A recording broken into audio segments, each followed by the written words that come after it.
Dilarikan ke rumah sakit Polri, Yahya Waloni alami pembengkakan jantung. Ditulis oleh Joputra di siwar.com. Halo, selamat datang di channel Tanda Seru. Nama Yahya Waloni kini ramai diperbincangkan publik. Mantan pendeta yang kini memeluk agama Islam dikenal sebagai pendakwah. Namun sayangnya hampir di seluruh ceramahnya selalu disisipkan ujaran kebencian terhadap agama lamanya, di mana Yahya tumbuh di keluarga besar Kristen yang taat. Yahya Waloni yang lahir 50 tahun lalu sebelum menjadi pendakwah adalah seorang pendeta. Ia terdaftar sebagai pendeta pada Badan Pengelola AM Sinode Gereja Kristen Indonesia di Papua, tepatnya wilayah 6 Sorong Kaimana. Dari rumor yang beredar, Yahya adalah seorang pendeta yang dikenal dengan sifat yang keras, frontal, kontroversi, dan pemabuk. Sampai pada titik jenuh menjadi pendeta, Yahya memutuskan untuk menjadi mu'alaf. Yahya beserta istri dan anak-anak memeluk agama Islam melalui sekretaris pimpinan cabang Nahdlatul Ulama atau NU Toli-Toli bernama Komarudin Sofa.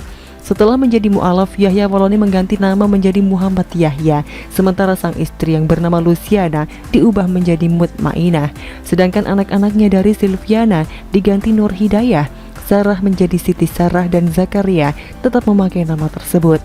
Tabiat dan sifat Yahya Waloni tidak berubah meskipun kini menjadi seorang muslim dan didapuk sebagai seorang penceramah. Kontroversi dalam ucapan secara belak-belakan menghiasi setiap dakwahnya. Ini tak lain karena Yahya selalu menghina, melecehkan, bahkan menghujat agama lamanya sebagai bagian marketing agar dikenal lebih luas lagi bagi jamaah yang ingin mengikuti dirinya. Tak sampai di situ saja, Yahya pun sering mengolok-olok tokoh maupun pejabat publik yang berseberangan dengan pemahaman dirinya.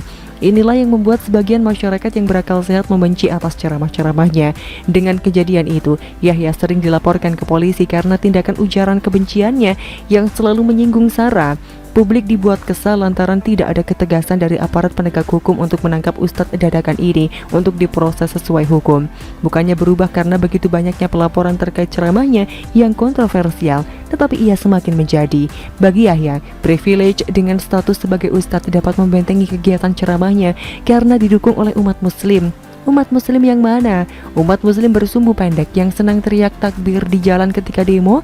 Dengan kegigihan dari masyarakat yang peduli dengan pluralisme, akhirnya laporan atas pelecehan agama dapat ditindaklanjuti. Yahya kini ditangkap oleh Barreskrim Polri dan ditetapkan sebagai tersangka. Alhamdulillah dan puji Tuhan, Allah telah hadir untuk membungkam pikiran, perbuatan, dan perkataan dari ustadz yang tindak tanduknya tidak mencerminkan sebagai tokoh agama.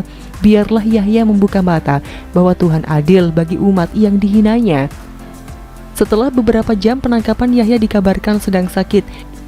Kadif Humas Polri Irjen Argi Yuwono mengonfirmasi bahwa Yahya Waloni dibawa ke rumah sakit lantaran ada pembengkakan pada jantung. Yahya Waloni ditangkap karena penodaan agama, memang memiliki riwayat penyakit jantung. Kalau punya penyakit yang sewaktu-waktu bisa mengancam hidupnya, kenapa penceramah mu'alaf ini berani menantang hukum? Dari penangkapan saja bisa membuat jantung berdebar-debar, apalagi jika divonis bersalah. Itulah akibatnya jika berdakwah semata-mata hanya untuk finansial dan popularitas. Menjual agama orang lain bagi Yahya dapat menguatkan otot jantung ketimbang ditangkap dan menjalankan proses persidangan hingga dimasukkan ke dalam bui. Semoga jantung Yahya Waloni tidak berhenti berdetak. Sementara itu pengacara Rizik Syihab atau HRS Aziz Yanuar menyebutkan bahwa Yahya Waloni memiliki beberapa pengacara yang akan mendampingi pada kasus penodaan agama. Pengacara sekaligus jubir FPI tersebut menjelaskan salah satu pengacara yang akan mendampingi Yahya adalah Juju Purwantoro yang merupakan mantan pengacara almarhum Ustadz Mahir At-Twalibi alias Sony Eranata. Aziz Yanuar menyayangkan atas penangkapan Yahya Waloni karena ceramah yang disampaikan terkait kitab Injil adalah fiktif alias palsu, hanya ditujukan untuk umat Islam dan bukan untuk umum. Lihat tulisan yang di bold. Aziz ini terlalu bodoh menanggapi penangkapan Yahya. Jelas-jelas itu suatu pelecehan terhadap kitab suci agama Kristiani dan disebarkan melalui akun YouTube Tridato maupun disebarkan oleh pihak lainnya. Jadi, penyebaran konten tersebut bisa dikonsumsi oleh siapa saja. Ya, kami sangat menyesalkan ya. Kami duga itu ditujukan untuk umat Islam bagian dari ceramah agama, tutur Aziz Yanuar. Apakah wajar di setiap ceramah agama Islam harus melecehkan maupun menistakan agama lain sehingga Aziz mengklaim itu hanya ditujukan untuk umat muslim? Apakah memang begitu ajaran orang muslim yang sesungguhnya?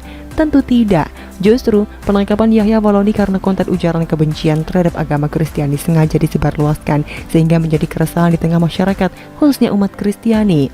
Lagi pula, Yahya Waloni tidak pernah mengajarkan agama Islam secara menyeluruh, tetapi paling fasih menjual ajaran agama yang dianut sebelumnya untuk dinistakan. Video-video yang telah diunggah selain membuat keresahan juga berdampak pada kebinekaan yang akan merobek persatuan antar agama di Indonesia.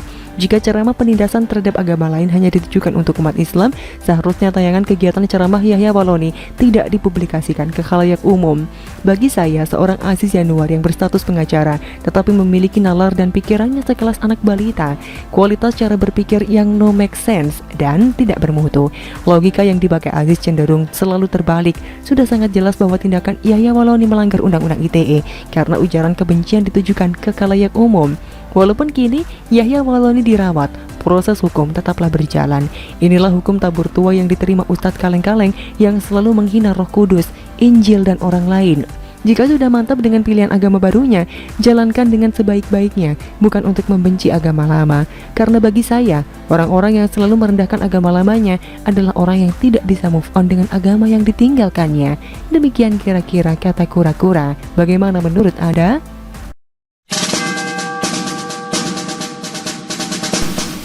PKS kritik soal PAN gabung ke pemerintah. Iri bilang aja bos. Ditulis oleh Sardi di siwar.com. Halo, selamat menyaksikan informasi dari channel Tanda Seru. Setelah Amin Rais keluar atau bahasa lainnya didepak dari PAN dan Zulkifli Hasan menjadi ketua umum dengan mengalahkan jagoan Amin, PAN mulai mengubah arah dukungannya. Terlihat kalau PAN condong mendukung pemerintah. Dan baru-baru ini PAN menyatakan diri resmi bergabung dengan koalisi pemerintah. Zulkifli Hasan ikut dalam pertemuan partai koalisi dengan Presiden Jokowi didampingi oleh Sekjen Edi Suparno ke istana. Saya tidak berkomentar banyak mengenai PAN yang resmi bergabung dengan pemerintah. Toh kita sudah tahu ini akan terjadi.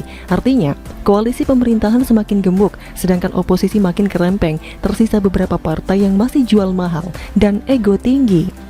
Salah satunya adalah PKS. Partai ini memang sudah identik dengan oposisi dan tidak sejalan dengan pemerintah saat ini.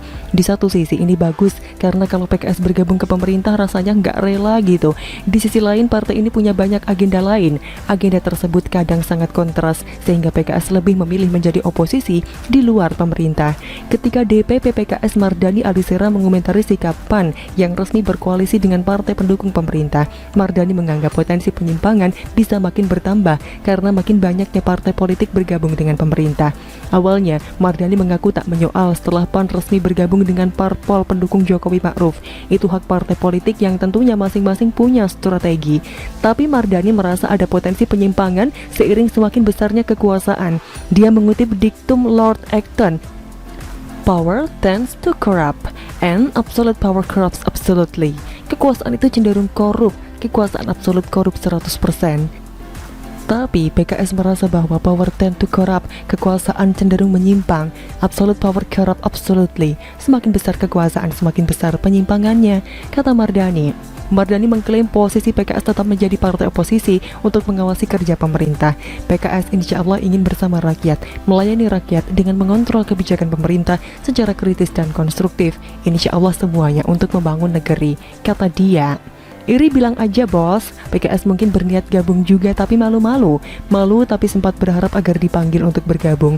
Gengsi sudah terlalu tinggi sehingga PKS terpaksa mengambil jalurnya sendiri. Atau bisa jadi PKS mulai khawatir dengan posisinya sebagai oposisi. Ukuran makin menciut, koalisi pemerintah makin bengkak. Selain PKS ada satu partai lagi yang dari manuvernya sudah jelas jadi oposisi, Demokrat. Dua partai ini jelas orientasi dan arah politiknya. Tapi sayang dua partai ini terlalu kecil. Kalaupun ditambah partai kecil lainnya tetap saja ukurannya mini dibandingkan koalisi jumbo pemerintah. Jika dipersentasekan, gabungan kekuatan antara PKS dan Demokrat hanya sekitar 15% dan sisanya 85%. Bisa dibayangkan betapa besarnya kekuatan koalisi partai pendukung pemerintah. Sementara itu, elektabilitas PKS menurut survei juga semakin menyusut dan dalam kondisi yang tidak bagus, bisa-bisa bakal out dari Senayan. Lucunya, dengan menjadi oposisi sejati, PKS berdalih ingin tetap bersama rakyat. Jadi pemerintah tidak bersama rakyat. Cuma PKS aja partai yang paling dekat dengan rakyat. Apakah PKS satu-satunya partai yang paling paham dengan rakyat? PKS jangan sok merasa sudah mewakili rakyat hanya karena menjadi oposisi, seolah rakyat hanya mendukung oposisi. Kalau beneran rakyat mendukung penuh, tak mungkin suara oposisi hanya sesedikit itu. Oh ya, jadi teringat dengan gubernur yang kena kritik karena mobil dinas yang harganya fantastis. Itu kadar partai mana ya? Ada satu hal yang saya setuju, yaitu tidak ada oposisi cenderung tidak begitu bagus dalam demokrasi. Kalau semuanya bergabung tanpa oposisi, tidak akan ada kritikan. Pemerintah juga banyak kekurangan yang perlu dikoreksi. Tapi sayangnya kualitas oposisi di negara ini cenderung jeblok. Oposisi hanya kulit luarnya saja, isi dalamnya adalah kelompok cari sensasi murahan. Contohnya Demokrat, yang makin kesini mulai mirip dengan PKS, bahkan makin lama makin lebih parah.